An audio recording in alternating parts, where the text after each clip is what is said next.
அதாவது நம்ம தமிழர்கள் தமிழ் புத்தாண்டை தான் நம்ம வந்து விசேஷமாக கொண்டாடணும் அப்படின்ற ஒரு அமைப்பில் வந்துட்டு இந்த தமிழ் புத்தாண்டு அப்படிங்கிறது வரக்கூடிய ஏப்ரல் 14ஆம் தேதி தொடங்க இருக்குது. நம்மளுடைய தமிழர்களுடைய ஒரு பண்பாட்டில், நம்மளுடைய கணித முறைகளில், நம்மளுடைய சாஸ்திர முறைகளில் முன்னோர்கள் வகுத்து கொடுத்தது எது அப்படின்னு கேட்டிங்கன்னா சித்திரை 1 தான் நமக்கு தமிழ் புத்தாண்டு. பிறக்க போகிற தமிழ் புத்தாண்டு இந்த சித்திரை 1 அப்படிங்கிறது விஸ்வாசு வருடம். அதாவது 60 வருடங்கள் தமிழருக்கு பிரபவ விவ சுக்ல பிரம்மோத்துத பிரம்மோத்பத்தி ஆங்கிரச ஸ்ரீமுக பவ யுவ தாது ஈஸ்வர வெகுதானியா அப்படின்ட்டு 60 வருடங்கள் தமிழ் வருடங்கள் கொடுக்கப்பட்டிருக்கு. அதில் 39வது வருடமானது விஸ்வாசு வருடம். இந்த வருடத்தை நோக்கி தான் நம்ம அடியெடுத்து வைக்கிறோம். நம்ம தமிழர்களுடைய கலாச்சாரப்படி பல்வேறு மதங்களும் பல்வேறு இனங்களும் பல்வேறு கலாச்சாரங்களும் இருந்தாலும் இந்த உலகத்தினுடைய ஆதி கர்த்தா, ஜோதிட சாஸ்திரத்தினுடைய ஆதி கர்த்தா அப்படிங்கிறவங்க தமிழர்கள் தான். அப்படிங்கிறதுல எல்லளவு கூட மாற்றம் இல்லை அப்படிங்கிறத நீங்கள் நல்லா புரிஞ்சுக்கணும். இந்த உலகத்துக்கு சாஸ்திரத்தையும் நாள்காட்டியும் வான சாஸ்திரத்தையும் தொகுத்து கொடுத்தவங்க யான்னு கேட்டால் நம்ம தமிழர்கள். நம்ம தமிழ் புத்தாண்டை நம்ம மற்றவங்களுக்கு கொடுத்துட்டு மற்றவங்களுடைய கேலண்டர் எடுத்து நம்ம பயன்படுத்திக்கிட்டு இருக்கோம். இது மிகப்பெரிய ஒரு தவறு. இந்த இடத்துல நம்மளுடைய தமிழ் புத்தாண்டை நம்ம பின்பற்றணும்னு சொல்லி ஒரு வேண்டுகோளை நம்ம வச்சுட்டு இந்த தமிழ் புத்தாண்டு எப்படி இருக்குது அப்படிங்கிற அமைப்பையும், தமிழ் புத்தாண்டு என்ன, தமிழ் புத்தாண்டுடைய சிறப்புகளையும் நம்ம வந்து பேசுவோம். நாள் என் செய்யும் வினைதான் என் செய்யும் என்னை நாடி வந்த கோள் என் செய்யும் கொடுங்கூற்று என் செய்யும் கூரேசர் இருதாலும் சிலம்பும் சதங்கையும் தண்டையும் சண்முகன் தோளும் கடம்பும் என் கண்முன் வந்து தோன்றினேன். அதாவது நம்மளுடைய தமிழ் கடவுள் அப்படிங்கிறவர் முருகன் தாங்க. அகத்தியருக்கு தமிழை கற்றுக் கொடுத்தவர் யாருன்னு கேட்டிங்கன்னா முருகன் தாங்க. முருகன் தான் தமிழ் கடவுள்.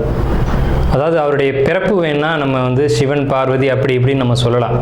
ஆனால் தமிழுக்கென்ற ஒரு கடவுள், தமிழினுடைய ஆதி கர்த்தா அப்படிங்கிறவங்க யாருன்னு கேட்டிங்கன்னா முருகன் தான். ஸோ அதனால் நம்ம முருகனை வணங்கி நம்ம இந்த பதிவை தொடருவோம். சித்திரை 1 அப்படிங்கிறது ஏப்ரல் 14ஆம் தேதி ஆங்கில கணக்குப்படி. ஆங்கில கணக்கை தயவு செஞ்சு யாரும் எடுத்துக்க வேணாம். ஆங்கில நாள்காட்டி தவறானது தான். இது வந்து நம்ம சவால் விட்டே சொல்லலாம். ஒரு 15 நாட்கள் ஆங்கில நாட்காட்டியில் காணாமல் போய் அதை தேடி கண்டுபிடிச்சி அதுக்காக நாட்களை திருத்தின ஒரு வரலாறு நம்ம வரலாறு இருக்குது. நல்லா தெரிஞ்சுக்கோங்க. இன்னையிலேருந்து இன்னும் நூற்றுக்கணக்கான வருடங்களுக்கு கிரகணத்தை ஆதி காலத்திலே குறித்து வச்சுருக்காங்க நம்ம முன்னோர்கள். ஸோ அப்படிப்பட்ட நம்மளுடைய தமிழ் வருடப்பிறப்பான விஸ்வாச வருடப்பிறப்பு எப்படி நடக்குது அப்படின்னு பார்த்தீங்கன்னா, திங்கட்கிழமை அன்னைக்கு பிரதமை திதியில் சுவாதி நட்சத்திரத்தில் வஜ்ரம் நாமயோகத்தில் கௌளவ கரணத்தில் பிறக்க இருக்குது. இந்த சித்திரை 1 தாங்க கேரளாவில் ஐயப்பனுக்கு நடை திறப்பு முதல்ல நடக்கூடிய நாள் அப்படின்னா சித்திரை விசு அப்படின்னு சொல்லுவாங்க. விசு அப்படின்னா சமப்படுத்துதல் அப்படின்னு பேர். சித்திரை விசு அப்படிங்கிறத கேரளாவில் விசேஷமாக கொண்டாடுறாங்க. ஏன்னா நம்மகிட்டேருந்து பிழிஞ்சு போன ஒரு மொழி வந்து மலையாளம் அப்படிங்கிறது. சரி, விஸ்வாசு வருடத்துக்கு நம்ம முன்னோர்கள் என்ன விளக்கம் கொடுத்துருக்காங்க அப்படின்னா, விஸ்வாசு அப்படின்ற சொல் வந்துட்டு நேர்மை, நீதி, செல்வம் அப்படின்னு உயர்ந்த ஒரு அர்த்தத்தை வச்சுருக்காங்க. நம்மளுடைய தமிழ் மொழிக்கு நம்ம தமிழ்லேயே அர்த்தங்கள் தேட வேண்டிய ஒரு காலகட்டம் வந்தாச்சு. சரி, இந்த விஸ்வாசு வருடம் அப்படிங்கிறது நேர்மை, நீதி, செல்வம் அப்படிங்கிற ஒரு அர்த்தத்தில் வருது இந்த சொல் அப்படிங்கிறது. இந்த விஸ்வாசு வருடத்துக்கு உண்டான பலன்களாக நம்ம முன்னோர்கள் என்ன சொல்லியிருக்காங்க அப்படின்னு பார்த்தீங்கன்னா, விஸ்வாசு வருடம் தன்னில் வேளாண்மை ஏறும், பசுமாடும் மாடும் பழிக்கும், சிசு நாசம், மறையோர்கள் வாழ்வார்கள், மாதவங்கள் மீறுமே, மற்றுலகில் உண்டு மலை அப்படின்னு சொல்லியிருக்காங்க. மற்றுலகில் உண்டு மலை அப்படின்னு முடிக்கிறாங்க. இதனுடைய அர்த்தம் என்னன்னு கேட்டிங்கன்னா, இந்த வருடம் விஸ்வாசு வருடம் அப்படிங்கிறது ஒவ்வொரு 60 வருடங்களுக்கு ஒரு முறை 39 ஆண்டாக பிறக்கக்கூடிய இந்த விஸ்வாசு வருடமானது வருகின்ற காலகட்டத்தில் எல்லாம் வேளாண்மை உயரும் அப்படின்னு சொல்லியிருக்காங்க. பசு மாடும் பழிக்கும் அப்படின்னா நம்மளுடைய பசுமாடுகள் அப்படிங்கிறது நல்ல ஒரு முன்னேற்றத்தை அடையும். மாடு ஆடுகளுக்கு ஒரு நல்ல தீவனங்கள் கிடைத்து அதுவும் நல்ல செழித்து வரும். ஆதி காலத்தில் வந்து மாடை தான் செல்வமாக குறிப்பிட்டிருக்காங்க. இன்றைக்கி வந்து பணம் அப்படின்ற ரூபாய் தாள்களை நம்ம வந்து பணமாக குறிப்பிட்றோம்.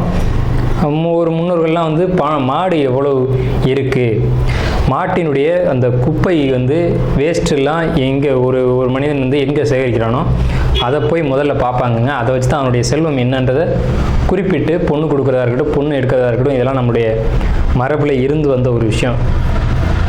ஸோ அப்போ இத்தனை மாடுகள் இருந்தால் தான் அவன் செல்வந்தன் அப்படின்ற ஒரு கான்செப்ட் வந்து முன்னோர்கள் நமக்கு காமிச்சிருக்காங்க. அப்படிப்பட்ட பசுமாடுகள் மாடும் பழிக்கும் அப்படின்ற ஒரு வார்த்தையை வந்து அங்கே குறிப்பிட்டிருக்காங்க. சிசு நாசம் அப்படின்ற வார்த்தையை சொல்கிறாங்க. மறையோர்கள் வாழ்வார்கள். மறையோர்கள்னு யாருன்னு கேட்டிங்கன்னா சமுதாயத்தில் முக்கியமாக இருக்கக்கூடிய பெரியவங்க, மற்றவங்களுக்கு வழிகாட்டக்கூடியவங்க வாழ்வாங்க அப்படின்றத சொல்லியிருக்காங்க. மாதவங்கள் மீறுமே அப்படின்ற ஒரு வார்த்தையும் வருது. மாதவங்கள் மீறும் அப்படின்னா ஒழுக்கக்கேடான செயல்பாடுகளில் மனிதர்கள் நடக்க வேண்டிய காலகட்டங்கள் வரும். ஒழுக்கக்கேடுனா என்னங்க? இந்த விரல் தான் ஒழுக்கக்கேடு, இந்த ஒற்றை விரல் தான். இந்த விரலை வச்சு தான் நம்ம பட்டன் அமுக்கிறோம், காசு வாங்கிட்டு அமுக்கிறோம். இதுதான் மாதவங்கள் மீறுமே அப்படின்றது. ஸோ அந்த மாதிரிலாம் இல்லாமல் மனசாட்சிக்கு துரோகம் செய்யாமல் யார் நீதி பரிபாலனம் செய்வாங்க அப்படின்றத தெரிஞ்சு சரியான வாக்களித்து நல்ல தலைவனை தேர்ந்தெடுக்க வேண்டிய காலகட்டங்கள் அப்படிங்கிறத இங்கே மறைமுகமாக இந்த விசுவாச வருடத்தினுடைய வெண்பா பாடல் அப்படிங்கிறது நமக்கு சுட்டி காட்டுது. இந்த சித்திரை வருட பிறப்பானது மகர லக்னம்னு சொல்லக்கூடிய சர லக்னங்களில் விழுகுது. எப்படின்னு கேட்பீங்க. தமிழனுடைய கணக்குப்படி சூரியன் எப்போது கிழக்கு வானில் உதிக்கிறதோ அதுதான் லக்னம். ஸோ சித்திரை மாதம் 1ஆம் தேதியானது உதிக்கக்கூடிய நேரம் அப்படிங்கிறது கிழக்கு வானத்தில் சூரியன் உதிக்கக்கூடிய அந்த டைம் அப்படிங்கிறது 2:22 அதிகாலை மணி 2:22க்கே சூரியன் கிழக்கு வானத்தில் உதிச்சிடறார். அப்போ அது லக்னமாக போட்டுக்கணும், இந்த வருடத்தினுடைய பிறப்பு லக்னமாக போட்டுக்கணும். ஸோ அப்படி நம்ம போடும்போது மகர லக்னம் சர லக்னத்தில் விழுகுது. முன்னோர்கள் சித்திரை 1ஆம் தேதி அப்படிங்கிறத கண்டறிஞ்சு அந்த 1ஆம் தேதி தொடங்கக்கூடிய லக்னத்தை கண்டறிஞ்சு அதுக்கான பலன்களை பஞ்சாங்கங்களில் எழுத ஆரம்பிச்சிருக்காங்க. ஸோ அதன் அடிப்படையில் சர லக்னமான மகர லக்னத்தில் இந்த புத்தாண்டு அப்படிங்கிறது பிறகுது. இது ஒரு விசேஷமான ஒரு விஷயந்தான்.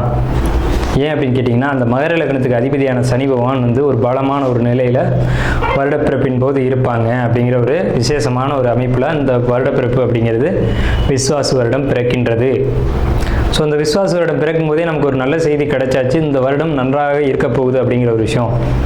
சரி, இதை சித்திரை மாதம் தான் நீங்கள் தமிழருடைய கலாச்சாரம் அப்படின்னு சொல்றீங்களே, இதுக்கு ஏதாவது ஆதாரம் இருக்கா அப்படின்னு கேட்டிங்கன்னா கண்டிப்பாக இருக்கிறது. புறநானூறு அப்படின்ற ஒரு தமிழ் இலக்கியம் இருக்குது. அதில் போய் தேடி பார்த்தீங்க அப்படின்னா தலைநாள் பூத்த பொன் இணர் வேங்கை அப்படின்ற சொல்லும், கனிவேங்கை நன்னாளே நாடி மலர்தலால் அப்படின்ற வார்த்தை வரும். அதாவது சித்திரை மாதத்தில் பூக்கள் அதிகமாக பூத்து குலுங்கும். அதனால தலைநாள் அப்படின்ற சொல்ல யூஸ் பண்ணுறாங்க.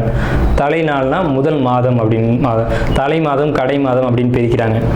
கனிவேங்கை நாடி மலர்தலால், கனிவேங்கை நல்லான் நாடி மலர்தலால், அந்த பூக்கள் பூக்கிறதுனால அந்த கனிவேங்கை மாதம் அப்படிங்கிறதையும் தலைநாள் பூத்த பொன் இணர் வேங்கை அப்படின்ற சொல்லும் புறநானூறு அப்படின்ற இலக்கியத்தில் தமிழ் மாதம் முதல் மாதம் சித்திரை மாதம்ன்ற குறிப்பீடு அங்கே இருக்குது. சரிங்களா? வண்ண மலர்கள் பூத்து குலுங்கக்கூடிய ஒரு பொன்னான மலர்கள், பொன் போன்ற மலர்கள். இன்றைக்கும் கேரளாவில் ஒரு மஞ்சள் நிறத்தில் தங்க நிறத்தில் பூக்கக்கூடிய பூக்களை பறித்து அவங்க விசேஷத்துக்கு சித்திரை 1 அன்னைக்கு கொண்டாடுறாங்க. அவங்க தமிழ் பண்பாடை பின்பற்றுறாங்க அப்படின்றத இதை நீங்கள் தெரிஞ்சுக்கலாம். சரிங்களா? இப்போ இந்த சித்திரைக்கு அதிதேவதை யாருன்னு கேட்டிங்கன்னா மகாவிஷ்ணு. மகாவிஷ்ணு தான் காக்கக்கூடிய கடவுள் அப்படின்னு சொல்கிறாங்க. மகாவிஷ்ணு எங்கும் நிறைந்தவர் அப்படின்னு சொல்கிறாங்க. சரிங்க சார், சித்திரை மாதம் விசேஷங்களை கொண்டாடலாமா அப்படின்ற ஒரு கேள்வி வரும். 100% கொண்டாடலாம். ஏன்னு கேளுங்க. இதுக்கு உதாரணம் ராமர் தான். ராமர் பட்டாபிஷேகம் ஏற்ற மாதம் எதுன்னு கேட்டிங்கன்னா சித்திரை மாதங்க. அப்போது விலக்கப்பட்ட மாதங்கள் அல்ல, இது விசேஷத்துக்கு ஏற்றுக்கொள்ளப்பட்ட மாதம் எதுன்னு கேட்டிங்கன்னா சித்திரை மாதம்தான். பகவத்கீதையிலே ஒரு வார்த்தை வருது, ருதுக்களில் நான் வசந்த ருதுவாக இருக்கிறேன் அப்படின்னு கிருஷ்ணன் சொல்கிறார். நம்மளுடைய வாக்கியம் இல்லை, இது பகவானுடைய சொல். அப்போ வசந்த ருது அப்படின்றது எதுன்னு கேட்டிங்கன்னா சித்திரை 1 தான் வசந்த ருதுனுடைய தொடக்கம். வசந்த காலம் அப்படிங்கிறது வெயில் காலம் அப்படின்னு தான் பேர், கோடை காலம் அப்படின்னு பேர். வசந்த காலமானது சித்திரை வைகாசி, இந்த 2 மாதத்தையும் வசந்த காலம் அப்படின்னு குறிப்பிடுறாங்க சமஸ்கிருதத்தில். அப்போ இந்த வசந்த காலம் எனக்கு பிடித்த ருது அப்படின்னு சொல்கிறாரு கிருஷ்ணர். ஸோ ராமர் பட்டாபிஷேகம் ஏற்றுக்கிட்ட ருது எது அப்படின்னு கேட்டிங்கன்னா சித்திரை மாதம். அப்போ சித்திரை மாதம் புது வீடு வாங்கலாம், புது வீடுக்கு கிரகப்பிரவேசம் பண்ணலாம், புது மனை எழுப்பலாம், மனை சம்பந்தப்பட்ட விஷயங்கள், மங்கள காரியங்கள், இது எல்லாம் செய்வதற்கு உகந்த மாதம் சித்திரை மாதம். கேட்டை நட்சத்திரத்தை பொறுத்த வரைக்கும் தொழில் சிறப்பாக இருக்கும். தொழிலில் ஒரு சில முயற்சிகள் தேவை, குழப்பங்கள் இருந்து கொண்டே இருக்கும், பயணங்கள் இருக்கும், அதனால லாபங்களும் வெற்றிகளும் இருக்கும். சின்ன தொந்தரவு என்னன்னு கேட்டிங்கன்னா தேவையில்லாத பயணங்களையும் கொடுக்கும். ஆன்மீக பயணம் செய்வது நல்லது, குலதெய்வ வழிபாடு ரொம்ப நல்லது. உங்களுக்கு இந்த ஆன்மீக பயணங்களும் குலதெய்வ வழிபாடுகளும் அடிக்கடி இருந்துக்கிட்டே இருக்கும். அதை எடுத்துக்கோங்க, அதுதான் உங்கள் வாழ்க்கைக்கு வெற்றி பாதை அப்படின்றத இந்த கேட்டை நட்சத்திரத்துக்கு விசுவாச ஆண்டு ஒரு சிறப்பான பலன்களை கொடுக்கும். அதே இது ஒரு மர்மமான ராசின்னு பேர். எப்படின்னு கேட்டிங்கன்னா, நீங்கள் என்ன யோசிக்கிறீங்கன்னு உங்கள் நண்பர்களுக்கே தெரியாது. ஸோ அப்படிப்பட்ட ஒரு மர்மமான நபர்கள் நீங்கள். என்ன சிந்திக்கிறீங்க அப்படிங்கிறத கூட உங்கள் நண்பர்களால் கண்டுபிடிக்க முடியாது. எடுத்த வேலையை கொடுத்த நேரத்தில் செய்வீங்க. கொடுக்கப்பட்ட நேரம் குறைவாக இருக்கும், ஆனால் தான் நினச்ச நேரத்துக்குள்ளே அதை முடிச்சிருவீங்க.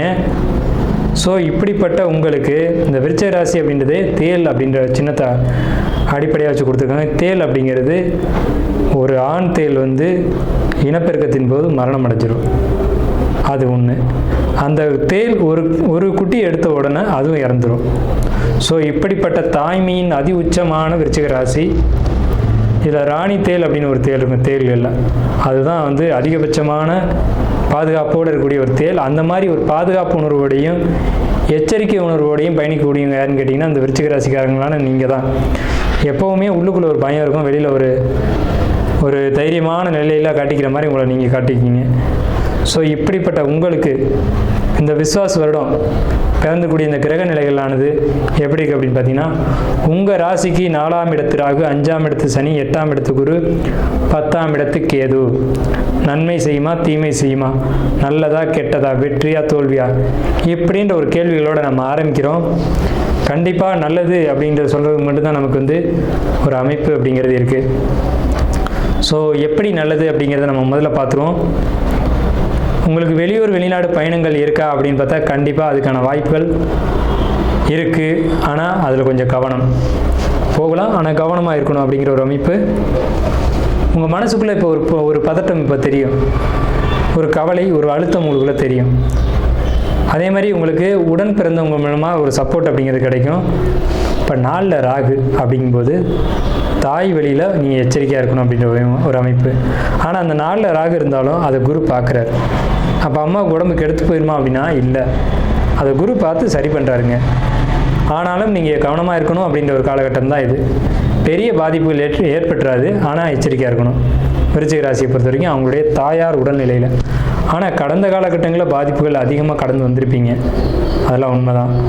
5ஆம் இடத்து சனி மன அழுத்தங்கள், குழப்பங்கள், கவலைகள் இதெல்லாம் கொடுக்கும். தொழிலில் தடை தாமதங்கள், தொழில் லாபத்தில் ஒரு பிரச்சனை, தொழில் பண்ண முடியாத ஒரு சூழ்நிலை, ஒரு தொழிலில் முக்கியமான ஒரு பார்ட்னராக இருந்தவர் கைவிட்டு போனது அப்படிங்கிற ஒரு நிலையெல்லாம் உங்களுக்கு வந்து இந்த காலகட்டங்களில் இந்த விசுவாச ஆண்டுலையும் அது தொடரும். ஆண்டினுடைய பிற்பகுதி அப்படிங்கிறது விருச்சிக ராசிக்கு தந்தை வழியில் பிரச்சனை, அரசாங்க வழியில் தொந்தரவுகள் இதெல்லாம் சந்திக்கக்கூடும். அதே மாதிரி தந்தையை விட்டு பிரிஞ்சு இருக்கிறது அப்படிங்கிறது விருச்சிக ராசிக்கு ரொம்ப நல்லது. தொழிலில் ப்ராப்ளம் அப்படிங்கிறது இந்த ஆண்டு உண்டு. விருச்சிக ராசிக்கு என்ன மாதிரியான தொழில் தடைகளை கொடுக்கும் அப்படின்னா, 10ஆம் இடத்துக்கு கேது அப்படிங்கிறது சட்ட ரீதியான குழப்பங்கள், சட்ட ரீதியான பிரச்சனைகள். புதுசாக ஒரு விஷயத்தை அமுல்படுத்திட்டு அதன் மூலமாக நேரடியாகவோ மறைமுகமாகவோ உங்களுக்கு ஒரு பாதிப்பை ஏற்படுத்தக்கூடிய ஒரு அமைப்பை கொடுத்துரும். சொத்தை பொறுத்த வரைக்கும் சார் நல்லா இருக்கா? சரி, தொழிலை சொல்லிட்டீங்க, அம்மா அப்பாவை சொல்லிட்டீங்க, குடும்பத்தை சொல்லிட்டீங்க, ஓகே. சொத்து கிடைக்குமா சார்? சொத்துக்காக ஒரு கேஸ் போட்டிருக்கேனே என்ன ஆகும் அப்படின்னு நீங்கள் கேட்டிங்கன்னா கண்டிப்பாக அந்த சொத்து உங்களுக்கு கிடைக்கும். அந்த கேஸில் நீங்கள் ஜெயிப்பீங்க அப்படின்னு தான் நம்ம சொல்ல முடியும். ஏன்னா இந்த கிரக அமைப்பு குரு வந்து 8ஆம் வீட்டில் மறைஞ்சு 2, 4, 8, 12 இந்த வீடியோவில் பார்க்குறாங்க. அப்போ நல்ல தூக்கம் வரும் சார். நல்ல ஒரு வெளியூர் பயணம், லக்ஸரியான பயணம் இருக்கும், நீண்ட தூர பயணங்கள் இருக்கும், வெளிநாடு போகலாம், எச்சரிக்கைன்னு அதனால தான் ஆரம்பிக்கும் போதே சொன்னோம். ஜாப்பில் இருக்கக்கூடியவங்களை பொறுத்த வரைக்கும் ப்ரமோஷன் நிச்சயமாக உண்டு. தொழிலில் இருக்கக்கூடியவங்களுக்கு சின்ன சின்ன குழப்பங்கள், மனக்கவலைகள், தொழில் ரீதியான குழப்பங்கள், கவலைகள் இதெல்லாம் உண்டு. தொழிலில் பிரச்சனை வரும். இடம் மாற முடியுமா அப்படின்னு கேட்டிங்கன்னா இடம் மாறுறது கொஞ்சம் சிரமம்தான். இடமாற்றங்கள் அப்படிங்கிறது தொழிலில் இல்லை. அதே நேரத்தில் தொழிலில் சிக்கல் வரும், ஆனால் சிக்கலுக்கு பின்னாடி ஒரு முடிவும் கிடைக்கும். சிக்கலுக்கு பின்னாடி உங்களுக்கு ஒரு தெளிவும் கிடைக்கும். விருச்சிக ராசி அல்லது விருச்சிக லக்னக்காரங்களுக்கும் இது பொருந்தும். உங்களுடைய நட்பு, திருமண வாழ்க்கையை பொறுத்த வரைக்கும் கொஞ்சம் இடர்பாடான சூழ்நிலைகள் தான். அவங்களுடைய சப்போர்ட், உதவின்றது கொஞ்சம் குறைவாக தான் கிடைக்கும். நண்பர்கள் விட்டு விலகி போயிருப்பாங்க அப்படிங்கிறத நம்ம ஆல்ரெடி பேசணும். ஸோ அந்த மாதிரியான ஒரு அமைப்பு தான். தொழிலை பொறுத்த வரைக்கும், சமுதாய விஷயங்களை பொறுத்த வரைக்கும் நண்பர்களாக இருக்கட்டும், மனைவியாக இருக்கட்டும், சப்போர்ட் கொஞ்சம் குறையும். எப்போவுமே தொழிலுக்கு சார் விருச்சிக ராசியை பொறுத்த வரைக்கும் மனைவி தான் அதிகமாக உழைப்பாங்க, கணவன் பேரளவில் மட்டும்தான் இருப்பார். ஆனால் இந்த சமயத்தில் மனைவியினுடைய சப்போர்ட்டே குறைவாக இருக்குது அப்படின்னு பார்க்கும்போது அப்போ தொழிலில் கொஞ்சம் இடையர்கள் வரத்தான் செய்யும். அதை மனைவிகிட்ட விட்டு கொடுத்து போகிறது மூலமாக மட்டும்தான் நீங்கள் சரி செய்ய முடியும். நண்பர்கள்ட்ட விட்டு கொடுத்து போகிறது மூலமாக மட்டும்தான் சரி செய்ய முடியும். எப்போவுமே விருச்சிகம் தனியாக தொழில் செய்யாது சார், கூட்டாக தான் செய்யும். அது மனைவியாக இருக்கலாம் அல்லது நண்பர்களாக இருக்கலாம், ஏதோ ஒரு கூட்டு அப்படிங்கிறது அங்கே இருக்கும். இதை பொறுத்த வரைக்கும் விட்டு கொடுத்து போகிறது விருச்சிக ராசிக்கு ரொம்ப ரொம்ப ரொம்ப உத்தமம். சமுதாயத்தில் அல்லது சொந்த பந்தங்களுக்கு இடையில் ஒரு அவப்பெயர் ஏற்பட்டு தான் சரியாகும். அது எதுவாக வேணாலும் இருக்கலாம், ஒரு அவப்பெயர் அப்படிங்கிறது ஏற்படும். ஸோ அந்த அவப்பெயருக்கு பின்னாடி உங்களுக்கு நல்ல ஒரு அமைப்பு இருக்கா அப்படின்னா கண்டிப்பாக அந்த கெட்டுப்போன பேரை நீங்கள் திருப்பி எடுத்துருவீங்க. நல்லவன்ற பேரை எடுத்துருவீங்க. இருந்தாலும் பேர் கெட்டு போயிடாத அளவுக்கு உங்களை நீங்கள் பார்த்துக்கோங்க அப்படின்னு தான் நம்ம கேட்குறோம். பொருளாதார விஷயத்தை பொறுத்த வரைக்கும் தட்டுப்பாடான சூழ்நிலை இவ்வளோ நாள் இருந்த மாதிரி இப்போதைக்கு இருக்காது. பணம் பொருளாதாரத்துக்கு கஷ்டப்பட வேண்டிய ஒரு சூழ்நிலை அப்படிங்கிறது விருச்சிக ராசிக்கு 8ல் மறைகிற குருனால உங்களுக்கு உண்டு. 8ல் குரு மறைஞ்சாலும் ராசிக்கு 2ஆம் இடத்தை பார்க்குறாரு சார் அப்படின்னா அந்த 2ஆம் இடத்தை பார்வை செய்கிற அளவுக்கான பொருளாதாரத்தை உங்களுக்கு கொடுத்துருவாரு. ஆனால் வார்த்தைகளில் ரொம்ப கவனமாக இருக்கணும். கணவன் மனைவிகிட்டே இருக்கலாம், அல்லது தொழில் செய்யக்கூடிய இடங்களையாக இருக்கட்டும், அல்லது நண்பர்கள்ட்டே இருக்கட்டும், வார்த்தைகளில் ரொம்ப கவனமாக இருக்கணும். தந்தை மகன் உறவு, தந்தை மகள் உறவு பொறுத்த வரைக்கும் விட்டு கொடுத்து போங்க. நீங்கள் உங்கள் குழந்தைங்கள நம்பாமல் இருக்கிறது, உங்கள் குழந்தைங்க உங்களை நம்பாமல் இருக்கிறது, இதெல்லாம் விருச்சிக ராசிக்குள்ள ஒரு பெரிய பாடான பாடு. யாருக்காக நம்ம வாழ்கிறோம்? நம்ம எதுக்காக நம்ம குழந்தைங்களை எடுத்துக்கிறோம்? நம்மளுடைய அடுத்த பரிமாணம் தானே அது. அந்த தன்மைகளை புரிஞ்சுக்கோங்க சார். அதுக்கு குழந்தைங்களுக்கு உண்டான சொத்தாக இருக்கட்டும், குழந்தைங்களுக்கு உண்டான ஒரு அமைப்பாக இருக்கட்டும், தொழிலை கேட்குறாங்களா வச்சு கொடுத்துருங்க. உங்கள் தொழிலே கேட்குறாங்களா கொடுத்துருங்க. கொடுத்துட்டு நிம்மதியாக இருங்க, அவங்க செய்யட்டுமே. இப்போ என்ன? ஸோ அந்த மாதிரியான ஒரு எண்ணங்கள் உங்களுக்குள்ள வரணும். அவங்க கேட்பாங்க, கேட்கும்போது கொடுத்துருங்க. கொடுத்துட்டிங்கன்னா உங்களுக்கு இந்த இடர்பாடுகள் அப்படிங்கிறதுலாம் இதில் இருக்காது. அவங்களுடைய ஜாதகம் பேச ஆரம்பிச்சிடும். அவங்களுடைய ராசி லக்னம் வேறையாக இருக்கும், அவங்க ஜாதகங்கள் வேறையாக இருக்கும், அவங்களுடைய கர்மா வேறையாக இருக்கும். அதன்படி பார்த்துக்கலாம். ஆனால் நீங்கள் பிடிவாதக்காரங்க அப்படின்றதுனால தான் இவ்வளோ சிக்கல். உங்கள் ராசி அதிபதி செவ்வாய் அப்படிங்கிறதுனால உங்களுக்குள்ளே இருக்கக்கூடிய பிடிவாத குணங்கள் அப்படிங்கிறது தொழிலையும் பொருளாதாரத்திலையும் பிரச்சனைகளை ஏற்படுத்தக்கூடிய காலகட்டம் தான் இது.